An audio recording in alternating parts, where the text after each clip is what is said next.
van RTV en NOS het Joet en Iependij. Prima verzorgen met koffie, gebak en vertier voor de baan. RTV en NOS bestuurt radio televisie Noordoost-Friesland. De streekomroep voor de gemeente Dongeredeel, Kolonloon en Dantemerdeel. Streekomroep RTV NOF is verrassend dichtbij. Er worden radioprogramma's maken over het nieuws, het leeuwen en de sport. Er verschijnen videoportages online en op televisie.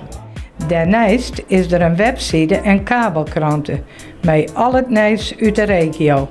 Streekomroep RTV NOF is te volgen via Facebook, Twitter en Instagram. 2 keer in het jaar wordt vergees in het tijdschrift uitjoen dat verspreid wordt in de hele regio.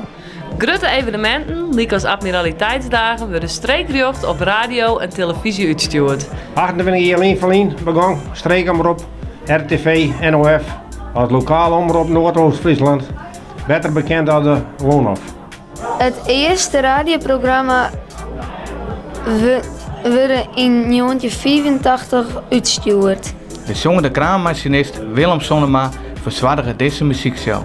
In de jaren die het volgen is streekomroep RTV NOF enorm groeit. En is het aantal vrijwilligers flink toegenomen.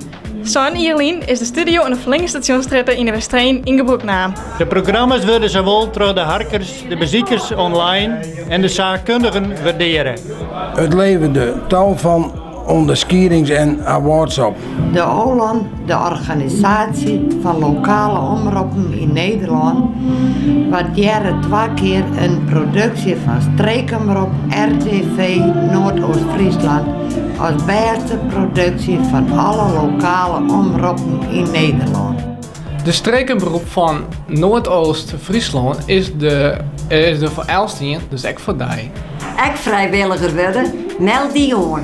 Stuur een berichtje naar dit e-mailadres.